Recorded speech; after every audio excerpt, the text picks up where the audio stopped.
Haris Kairene Agapetos Adelphoi. Estamos aqui para mais uma aula, mais um momento juntos no canal Teologia Pentecostal em Diálogo Acadêmico. Pedindo a você a sua contribuição.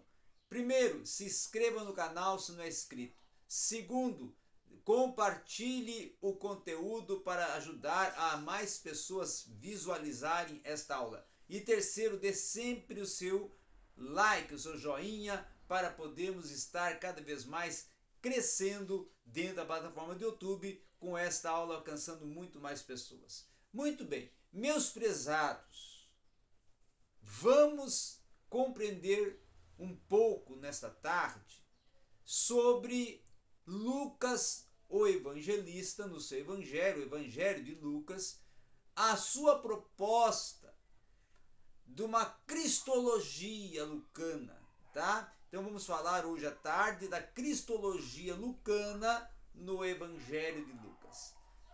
Lucas, como nós todos sabemos, não é e não foi apóstolo.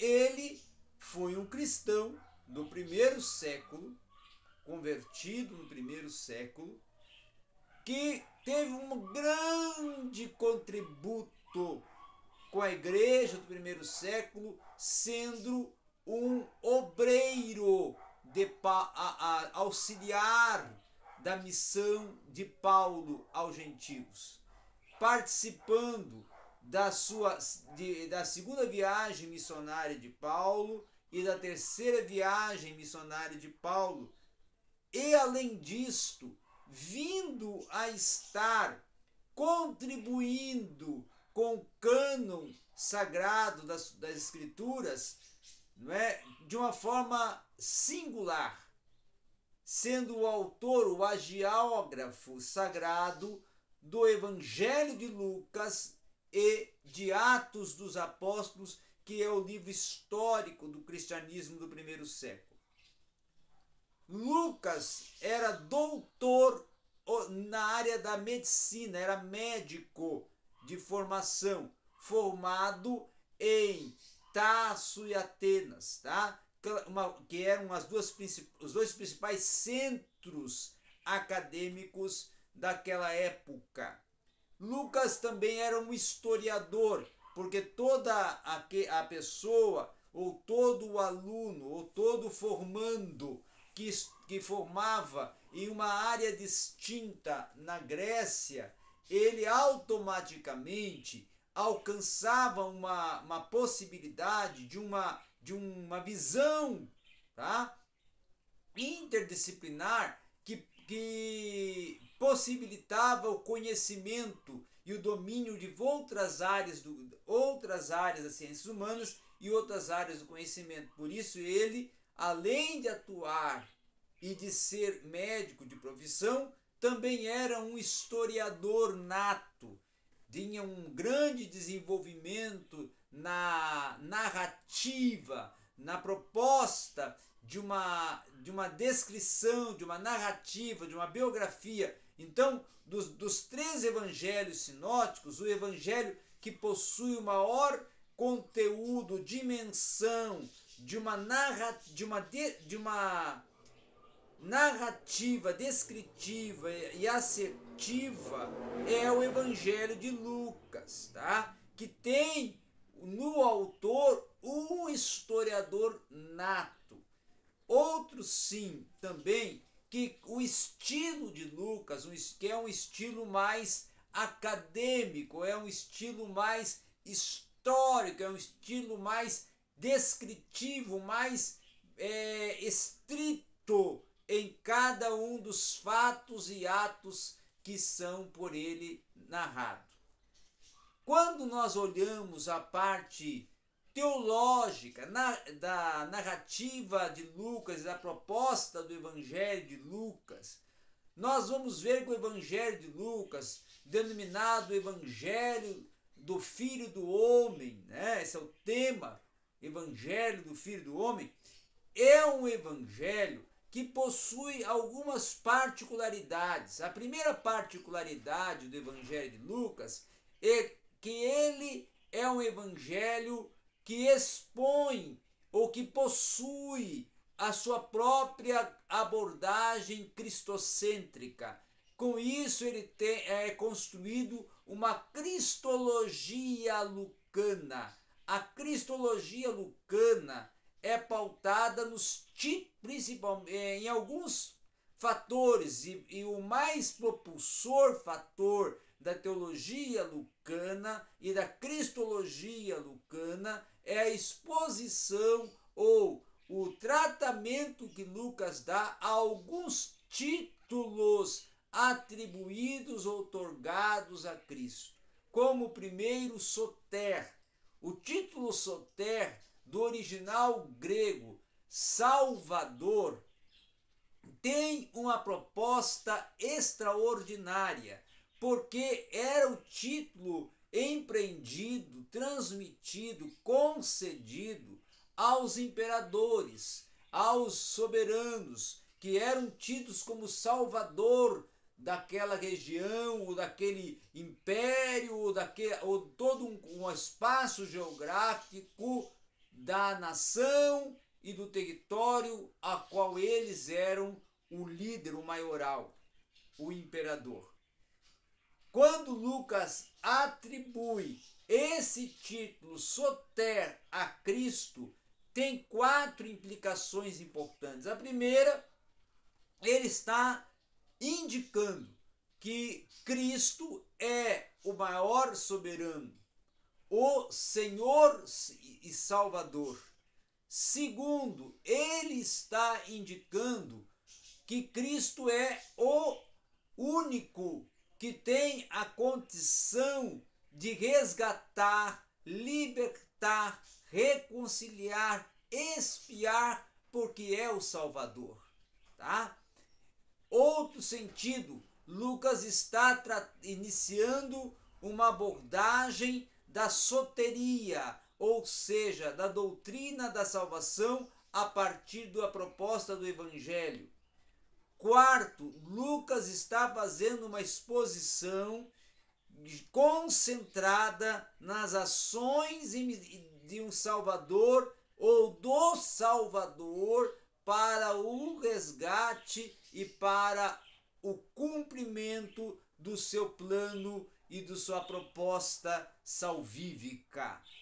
Outro título que Lucas vai tratar e vai estar discorrendo sobre ele, que é um título atribuído também a Cristo, é Kyrios. Esse título, Kyrios, era um título também utilizado pelo imperador, pelo soberano, que era o título Senhor.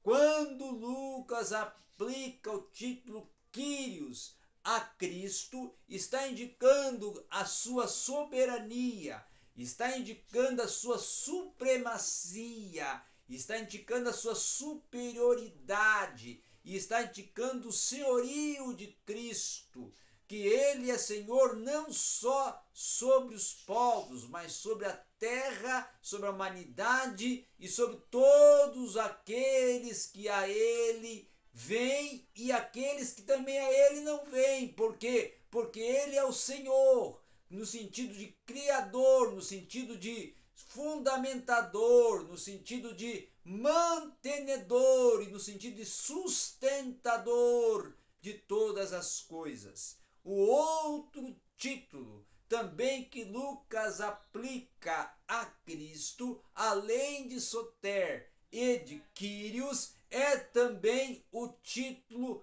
Pater. Pater quer dizer pai, quer dizer aquele que tem o cuidado para com os seus filhos. Então, automaticamente, Lucas está tratando de aspectos distintos do desenvolvimento da ação e do cumprimento dessa missão outorgada e entregue a Cristo. Outro título que podemos também colocar aqui que Lucas trabalha e trata no seu evangelho, aferindo ou indicando esse título, atribuindo esse título a Cristo, é o título também nazareno, é o título também que indica ou relaciona que Cristo veio de Nazaré e que ele era um nazareno no sentido da tradição que tinha os nazarenos de comportamento, de prática, como o cabelo comprido, como a utilização da barba, que eram questões características dos nazarenos. Então, claro que Lucas ele vai trabalhar uma soteria, Lucas vai trabalhar um contexto soterológico, vai primar pela uma teologia da soterologia, uma teologia da salvação. E a cristologia lucana é diferente da cristologia paulina, porque a cristologia lucana ela é integralmente soterológica, integralmente missiológica, ela é missional e ela é integralmente eclesial. Então, ela é tanto eclesial como missional, mas ela também é tanto soterológica como também tem uma correlação pneumática. Então, esta proposta da cristologia paulina é uma proposta dialogal, de uma cristologia que dialoga com as ações, com as aferições, com as propostas, com as participações, com a missão de Cristo, com milagres operados por Cristo, com a proposta pedagógica de Cristo. E Lucas, um outro título que ele vai atribuir a Cristo, que ele trata, que ele discorre sobre ele, é o título de Didáscalos Mu, o mestre por excelência. E aí Lucas tem o cuidado de trazer no seu evangelho todo um contexto, um arcabouço das parábolas, que são a metodologia peculiar, distinta de Cristo, enquanto o pedagogo por excelência, enquanto o mestre por excelência, o didáscalos mu, aquele que ele próprio é o rabino. O rabino é um outro título aplicado por Lucas a Cristo para indicar que ele é o rabino de toda a humanidade, que os seus tálmides não são 14, não são 12, não são aqueles que são selecionados. Quando eu coloco 14, relacionando a proposta de Talmud no contexto judaico. Quando coloco 12, relacionando aos seus apóstolos. Mas estou colocando não 14 ou 12 aqui, estou colocando como o rabino da humanidade, em que todo aquele que vem a ele se torna discípulo, se torna mateter, e como matetê, ou como discípulo Talmud, ele se torna um aprendiz. Matetê, aprendiz, discípulo Talmud, seguidor, e automaticamente um conhecedor das obras, dos milagres e de todos os ensinos e de toda a proposta pedagógica de Cristo, por fazer parte da escola, fazer parte dos ensinos, estar dentro, inserido do contexto ortopráxico desta proposta pedagógica e também estar dentro do contexto ortodoxo, da ortodoxia de Cristo e da ortopraxia de Cristo. Cristo é o nosso mentor da ortodoxia retentiva e da ortodoxia redencionista. Redentiva porque ele é o redentor, redencionista porque a redenção está inerente na sua obra de Salvador. Então essa é a proposta de uma cristologia que contempla o hoje, o presente e o futuro, o amanhã, que Joaquim Jeremias vai dizer, é a tensão entre o sim e o ainda não, entre o hoje e o ainda não, entre o presente e o ainda não presente, entre o concretizado e o ainda não concretizado, que Lucas está discorrendo, que Lucas está trabalhando, que Lucas está articulando no seu contexto e na sua proposta de uma cristologia lucana e de uma visão lucana, de uma exposição soterológica, visando um Cristo Redentor, visando um Cristo da soteria, da salvação, visando um Cristo do pneumata, da transmissão e do Espírito, visando o Cristo eclésia, do edificador da igreja, e visando o Cristo do senhorio, da soberania, da supremacia, o Kyrios, não é?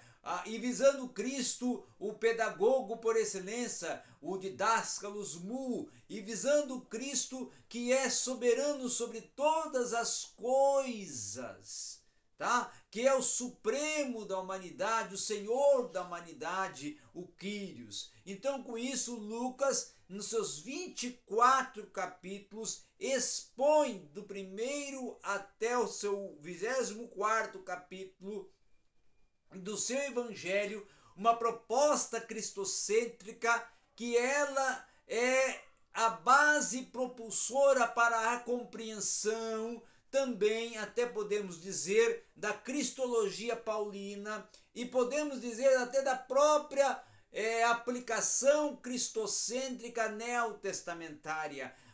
A contribuição de Lucas para a teologia do Novo Testamento não é só histórica, narrativa, biográfica, mas também é doutrinária, dando uma visão socio-histórica para a doutrina da cristologia e da soterologia a partir de Cristo, o Soter, e de Soter, o Salvador Cristo. Era isso que nós tínhamos para hoje, nessa breve exposição da cristologia lucana. Obrigado a todos.